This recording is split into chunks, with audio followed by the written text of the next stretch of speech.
2018 он бол олон зүтгэлтнүүд түүхт тохиолсон ийм он тухайд одоо хичээнгүү сайд зэрэндэрч 150 жил Ардын Хатанбаатар Магсаржийн мэндэлсний 140 жил нам төрийн зүтгэлтэн дашинда мэндэлсний 110 жилгээд маш олон одоо тохиолсон энэ ойг тэмдэглэн өнгөрүүлж байна.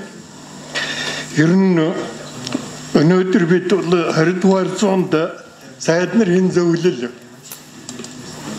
ерөнхий сайд тэмээх албан тушаал бий болгож энэ албан тушаалд анх тохион томилогдсон сайн ноёнхан намын сүрэн тэмдэглэсний 140 жилийн эрдэм шинжилгээний хурлыг одоо хийж байна.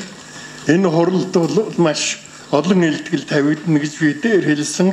Энэ хүн бол ер нь хийсэн бүтээсэн нэрэж төрийн хүний төв эрхэмсэг шинжирэж гэсэн Монголын түүхэнд онцгой доторн тоосон нэг зохон тэмдэглэхийг хүсэж байна.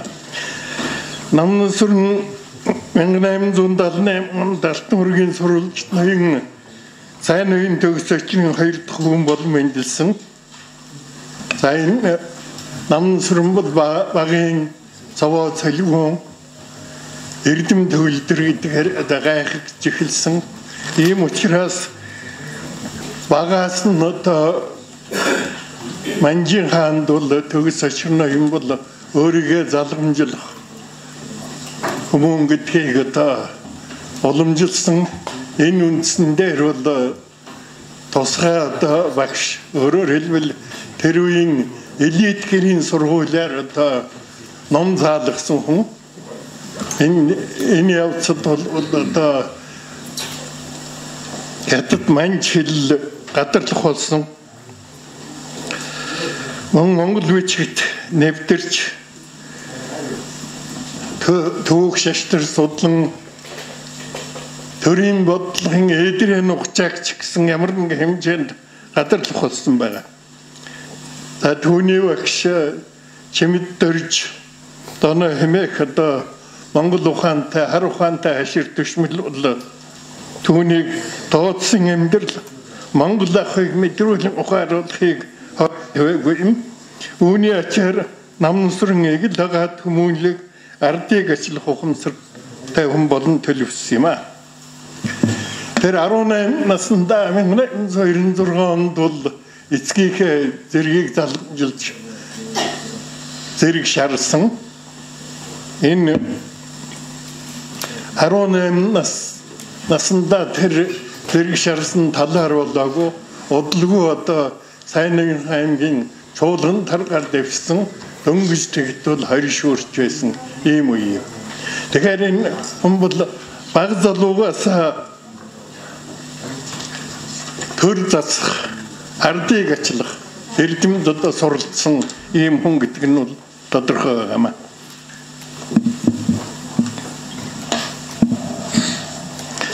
Намын сүрэн эцгийн нэгэн ажил нэг л удаа хатан буулгасан Магсаржийн хатан. За энэ одоо Төшөөд аймгийн Дом бэйсийн хошуунаас хатан буулгасан гэж ярьдаг Магсаржийн хатныг зарим нь дайчвангийн хошууных гээд янз бүрээр одоо бичдэг.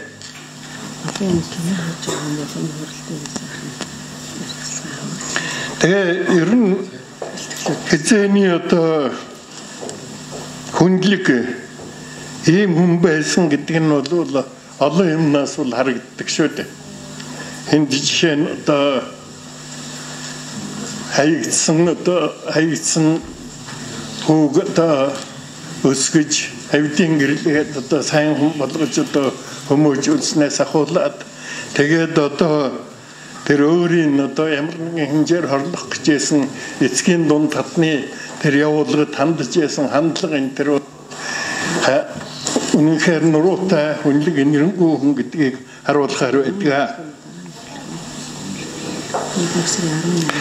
За энэ сайн ноён хам бол 1911 онд бол тусгаардах хууль хэргийг бол анх удаа одоо айлтгсан хүн гэдгийг бол энд Оросын консул Давыдовский 1911 оны 6 дугаар сарын 18-нд бичсэн тэмдэглэлдээ бол анх удаа Богд хаанд энэ асуудлыг өргөсөн гэж одоо тэмдэглэсэн байна. За энийг төрийн шигнэлт профессор Батсайхан бас нэлээд дэлгэрэнгүй одоо өөрийнхөө Богд хааны тухай номонд одоо өгүүлсэн тэр бүхнийг та бүхэн одоо мэдэж байгаа. За тэр 11 онд Батар орчлоор көрсөн ноёд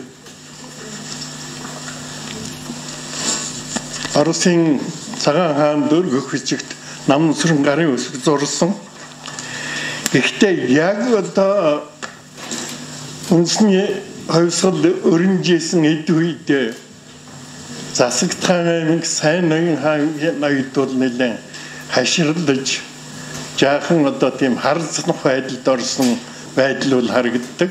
Яг тэгвэл яг хүрээнд болсон тэр хуулийн явдалд бол тэд ер нь оролцохгүй байсан. Энэ ямар учиртай юм бэ? Энэ харцсан юу гэдгийг энийг гүнзгий хэрүүлэн судлах бол шаардлагатай. Тийм ч учраас та бүхэн мэдж байгаа одоо Богд хаанд яг одоо дистраалаараа байгуулсан хавьяагны дистраалаар яг одоо хайр хиш хүртээсэн байгаа шүү дээ. Хамгийн тэрүүн зэрэгчийн хүн хамт дөржгээд явахд бол 6-7-д бол сайн нам төрөнг тэмдэглэсэн байгаа. Энэ бол тэр яг халуун үйл явдалд оролцоогүй нэлээд харцнах байдалтай байсан. Энэ ямар учиртай байсныг бол яахан гүнзгийрүүл судлах шаардлагатай юм а гэж одоо бодогдож байгаа. За 12 хүнд бүгдийг хэлний шийдэх газар байгуулснаар энд ерөнхий сайдаар сайн ноён хаан намн сүрэнгөд томилсон. Намн сүрэн тун хариуцлагатай албан тохон томилгдсондоо сэтгэл зовонгой хөрөвч улс Монголынхаа төлөө бүхнээ зориулахаар зориг шулуудан ухаан бодол чивчрүүлэн зүтгэж эхэлжээ. Энэ тэрүүн тулгымдсан зорилт бол тусгаар тогтнолоо хоёрыг хөрш зайлшгүй олон улсын хэмжээнд хүлээн зөвшөөрөх явдал байсан. Ийм тоодыг хөрштэйг найрс хөрөлцөө хөгжүүлэх чигээр хэмтэлж 1912 оны 11-р сарын 2-нд Монгол Орос улсын найрамдлын гэрээ 1913 оны 2-р сарын 3-нд Монгол Орос улсын хэлцээр байгуулахад гарын үсэг зурсан байна.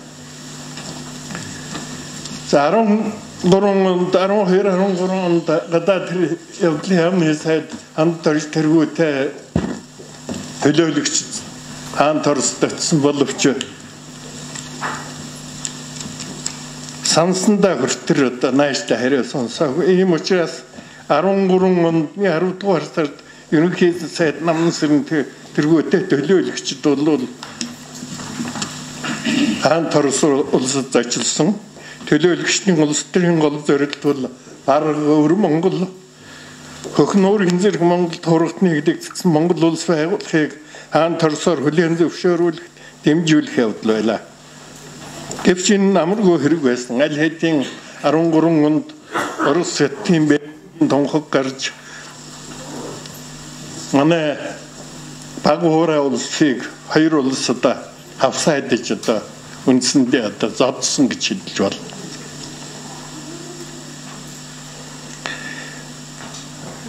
За сайн хаан Оросд 3 сар шахан байсан. 2-р Николай хаан бол 2 удаа бар алгасан. Тэнд одоо үнэтэй бэлгэсэлт өөрийн үзэл бодлыг илэрхийлсэн байгаа. За мөн Петербург сууж байгаа Англи, Америк, Япон, Швейцар зэрэг Франц зэрэг 10 улсын элчин сайдад Монголын тусгаар тогтнолын асуудлаар нот өгсөн. За Хятадаас бусна одоо хүлээж авсан. Гэхдээ Оросын гадаад явуулгын улмаас уг нотонд хариу өгөх явдал бол унтарсан байна. улс төрийн тохиролцоонд хүрч чадваагүйгээс эдийн засгийн болон дипломатын хэрэг явуулж бүтэлтэй болж чадаагүй. Хичээнгүү үнцрэн дөржийг төлөөлөх суулгах гэсэн боловч одоо хүлээж аваагүй. Явж одоо хаант Оросоос Монголд 3 сая рублийг 30 жилийн хугацаагаар одоо зээлдүүлэх болсон. Харин энэ хяналт тавина гэдэг мэрийдлэр одоо Монголын засгийн газар зөвлөх одоо суулгана гэсэн. Энийг бол хэрхэн чөлөөж авахгүй гэж даалам цэрэн чимдэнтрийг загчээснийг бодож нэлээд зүтгэсэн боловч гэвч эцэст бол энэ тосламжч бүтгэх маяггүй болохоор одоо 13 хүлээн зөвшөөрч зөвлөх авсан. Энэ одоо Орос Польшийн Монгол эрдэмтэн Козин ирснийг та бүхэн мэдж байгаа.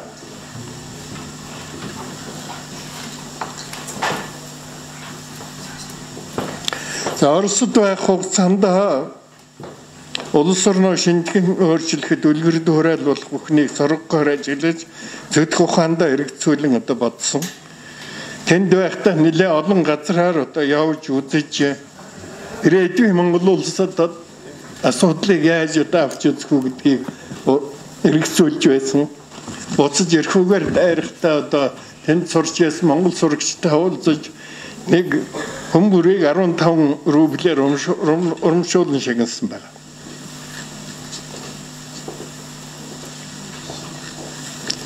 За ингээд ер нь Монголын удирдагчид бол Оросд их найдвар тавьж гисэн. Монгол улс бүрэн тусгаарлах гэдэг. Гэвч энэ нэг л бүтэлтэй болохгүй, олон янз бүр үзээд болохгүй болохоор нь одоо даалам цэрэн чимдийг бол Японд илгээсэн. За гэвч орон гадаад явуулгаар бол хайдараас цааш одоо явж чадаагүй. Энийг зарим хүмүүс одоо зарим судлаачид одоо жишээ нь Японы судлаачид Японы талыг барьсан эрдэмтэд болохоор бол даалам цэрэн чимдэл ганцаараа Японыг түшгэлэх гэж байсан. Намн сүрэн чимэн хамтарч нар бол Оросыг түшгэлэх гэжсэн ийм хоёр одоо бүлэг болон хуваагдчихсан мэтэр мэрсэр битсэн явдал бий. Гэтэл бол энэ бүгдээрээ Оросд найдвар тавиад бүрэн чадахгүй болохоор бүгдээрээ зөвлөж жагаад хайлаар руу дааламыг бол илгээсэн. Дааламыг илгээсний дараа бол Кростой засар их хууралсан байгаа шүү дээ. Намн сүрэнд орж одоо элдвэр дайрсан. Тэгэхэд бол намн сүрэн хариу өгсөн байгаа шүү дээ. Дааламын буруу бол ганцхан буруу. Энэ нь бол Монголоо гэсэн эх орон сэтгэлийн гэмэл түүний буруу байх гэж хариулсан. Тэгэхээр үнэхээр одоо Монголын удирдагчид бол улс орны тусгаар тогтнолын төлөө ямар нэгэн одоо хуваагдж элдвүүд ийш одоо ухаан бодол сарнаагүй. Өгд одоо нэгэн одоо зүр сэтгэлээр Монголын тусгаар тогтнолыг хэн дэмжих үү гэдэгт бол бүгдээрээ санал нэгтэй байсан гэдгийг энд тэмдэглэх хэрэгтэй юм аа. За ер нь 15 оны гэрээнд бол Монголын талаас жинхэнэ чиглүүлж хүчин зүтгэжсэн хоёр хүн бэ. Энэ бол сайн ноён хан Даалам хоёр гэж одоо илүү хотогч амсрамжуугаа бол өөрийнхөө дуртагд тэмдэглэсэн байна. За автономт улс улсны дараа ерөнхий сайд намын нөхцөлийн үйл ажиллагааны цар хүрээ багасч гол нь гадаад улс төрийн үйл ажиллагаа бараг зогссон ч дунд тэргүүн улсын засгийн газар автономт Монголын эрх хэмжээ байр суурийг улам хомих гэсэн аливаа алхамд саад хориг тавих чадхын хэрээр оролцож байсан.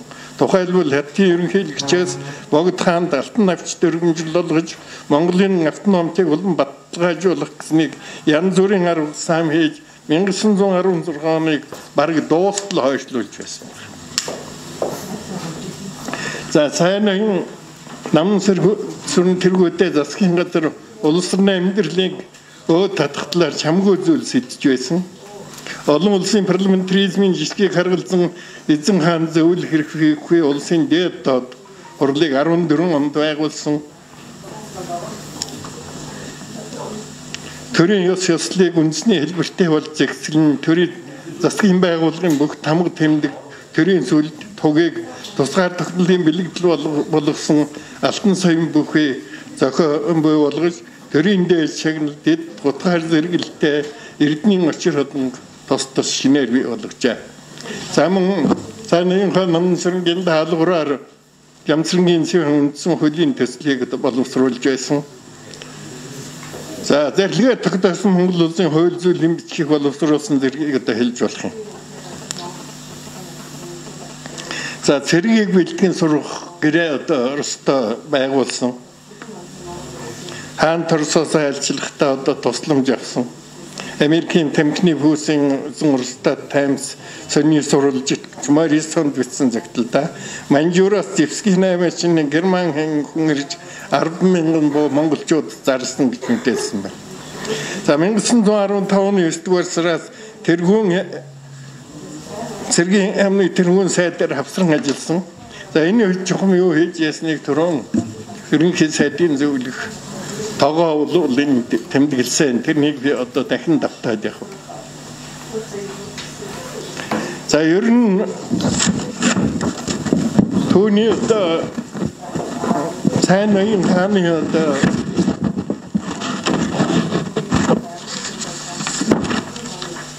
түүхэнд нэг анхааруулах зүйл тэр түүх археологийн хүрээлэнгийн түүхийн баримт хэмжээлгийн сан хөмөрөгт байгаа сайн ноёнхаа намын сүргийн тухай хэмээх улсын хэвлэлийн хэрэг хроны ажилтан дашнамгүй. 1967 оны 2-р сард гар бичмэлээр одоо 12,000 одоо дэвтэр дээр бичсэн юм гар бичил байна. Эндээс тэр паалнцсан одоо 5 хошуу бүр одоо 2-3 мянгаар одоо хайрцгаар 2 хайрцаг гарсан тухай бүр нэлээд дэлгэрэнгүй бичсэн байна. Тэгэхээр энэ үүнийг бол 1931 онд Правда сониудны эдлүүлсэн Монголын октябрийн 10 жил гэдэг үгөөлд орсон 17 оны 12-р сард Монголын төлөөлөгч мэ хэдэн монгол хүн Сибирийн улс төрийн төв Ирхүү хотын большевикуудын байгууллагын төвчөнд очиж зөвлөлт засгийг талархж байгаагаа илэрхийлэх хамт Хятадын дарлаа цагдсан ангижрах арга зам туслахыг хүсч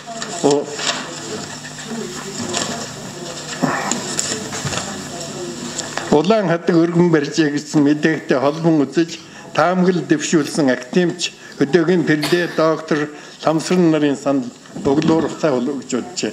Энэ тэр одоо намын сүрэн тэргүүдэд төлөөлөгч тэнд очисон гэж санал дэвшүүлсэн. Тэгээ тэрийг батлах баримт бол саяхан олон одоо паалнцсан 5 хошуу бүр 20 хэдэн он хүртэл хэдэн хайрцгаар одоо хан хошуунд байсан нэг л тэмдэглэсэн. За сайн удамсаа хан сайд төрийн түшээ байсны хувьд хүмүүн төрх айл авир ялдам ардын арчлах эрдэм төгс нэгэн байжээ. Тэрээр ямар хуу янзын төрхтэй байсныг нүдэрсэн өвгөн бичээтэй дуртал би Багдад сайны хан намын сүргийн бараг хангагчны хүрээ майдэр хоромхон зуур олохноос нэгэн удаа харсан өндөр гуайлгын нуруутай махлаг тарган цагаан хан царайтай их сүрлэг сайхан уншиг санагдж байсан. Жохом залуу мурхуу хүн байсныг сайн анзаарлагүй алмайрын өнгөрүүлсэн юм та гэж бичсэн байна. Тэрээр Улаанбаатарсан царайтай нүүдэлдэн сайхан ирвэсэн учраас олонний дунд ягаан ноён гэж алдаршжээ.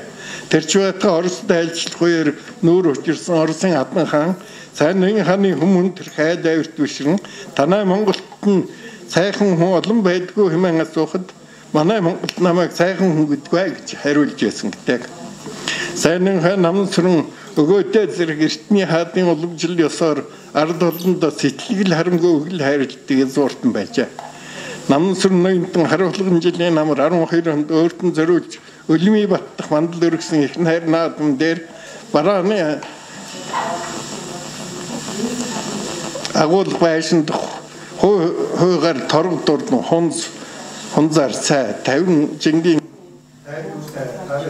тансаг сайхан боовч ихэр жанчгүй ногоон авдартнуудаа агуулсан нарийн ширийн бэлгээ гар татлгүй гаргаж харц биднийг харин нэг баярлуулсан да.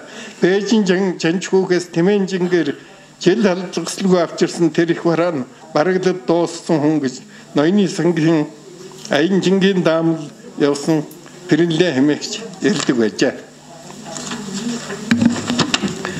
Тухайн үеийн нөхцөл шалтгаанууд болон зарим эсэргүүцлийн илэрхийлэх хэлбэрээр намн сүрэн улс төрийн амьдралаас үе үеинд ирж нутаг орноо бараад тохиолжээ. Иймхүү нэг удаа нутагтаа очисон байхад 1919 оны хаврын ихэнх сарын үеэр нийслэл хүрээнээс дуудлага ирж яаран бутсан байна.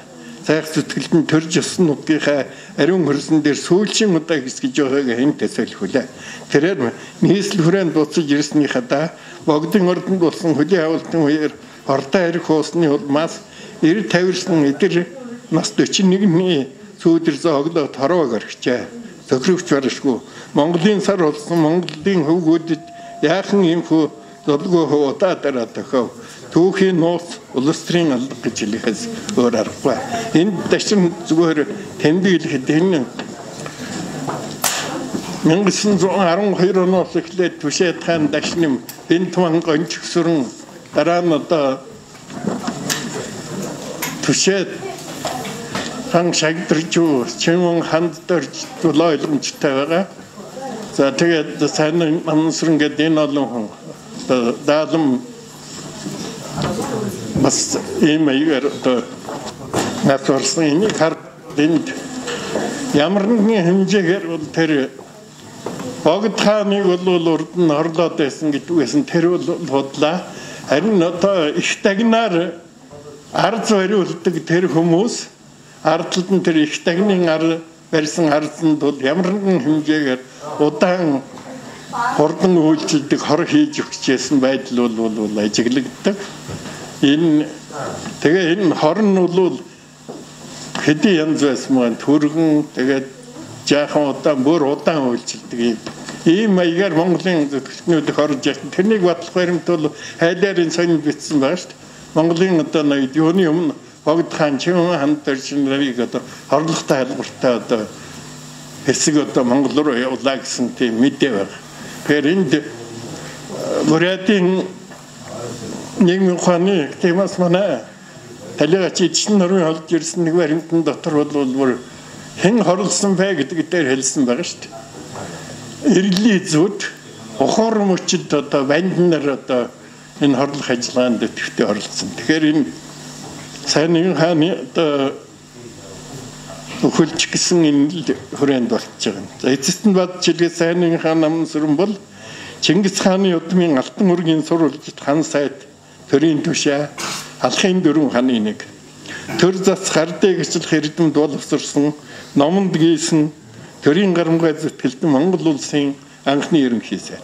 Тухайн цагийнхаа өнгөт төрхийг сайдэрмын танин мэдээж ухааны дац төв эрхэмсэг чандраараа ялгарн тодорч улс үндэстнийхээ язгуур эрх шиг төр төмнийхээ үлсийн төлөө ам бие огоорн зүтгэсэн нэрлэх их оронч. Хүний хувьд эргөө зөөлөн чин шударгуу төв төвшин бие цэгц санаа нэгт царай зүс гайхан өнгөлөг эрийн жудаг хава бадраасан жинхэнэ Монголэр байсан гэж өгнөж болох юм аа. Анхаарал тавьсан баярлалаа. За, ахтын Чулуутар багшд баярлалаа.